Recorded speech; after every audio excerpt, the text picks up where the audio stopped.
कहते हैं राजस्थान के मेहंदीपुर बालाजी मंदिर में एक अनोखा रहस्य छुपा है। सुना है कि दर्शन करने के बाद वहां लोग एक दूसरे को बस इशारे से बुलाते हैं मंदिर से बाहर आने के लिए। क्योंकि अगर आप वहां जाने वाले किसी साथी से ये कह दें, चल आजा चले, तो माना जाता है कि मंदिर में कैद भूत प्रेत और आत्माएं उस इंसान के साथ चल पड़ती हैं।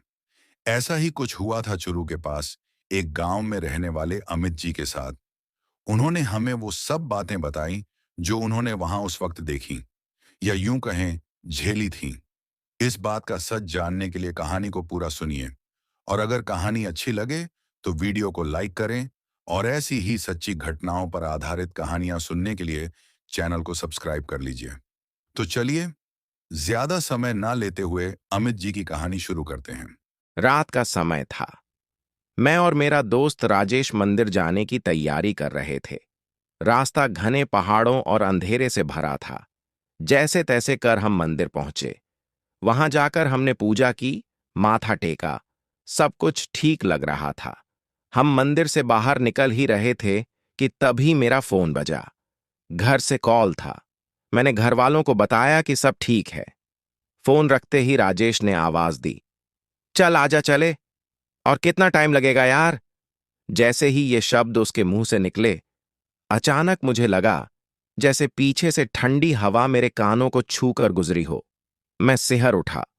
दिल की धड़कन तेज हो गई। हम डर तो गए लेकिन चलते रहे। मंदिर से थोड़ी दूर ही पहुंचे थे कि अंधेरा और गहराने लगा। और तभी मुझे साफ साफ एहसास हुआ कि हमारे साथ कोई तीसरा भी चल रहा है।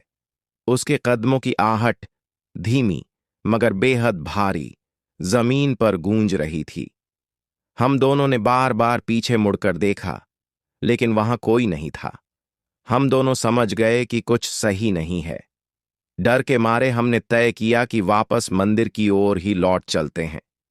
जैसे ही मंदिर के पास पहुंचे, अचानक राजेश जोर से चीख पड़ा, कौन है वहां?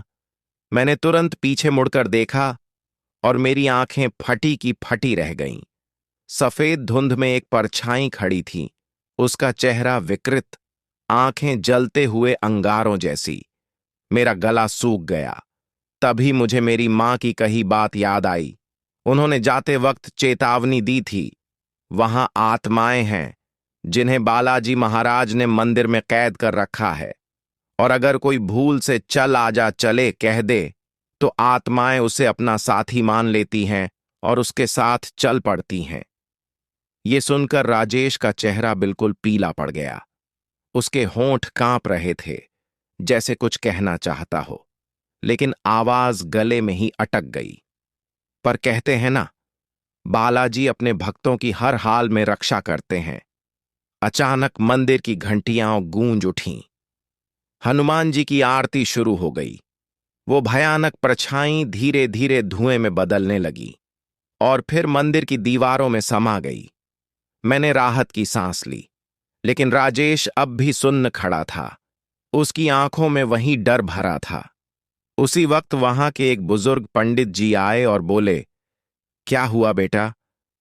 मैंने उन्हें सारी बात बताई। तो पंडित जी ने कहते हैं, अगर आप कभी मेहंदीपुर बालाजी जाएं तो सावधान रहना, और भूल कर भी मत कहना, चल आजा चले, क्योंकि लौट कर आने वाला इंसान शायद वही न रहे।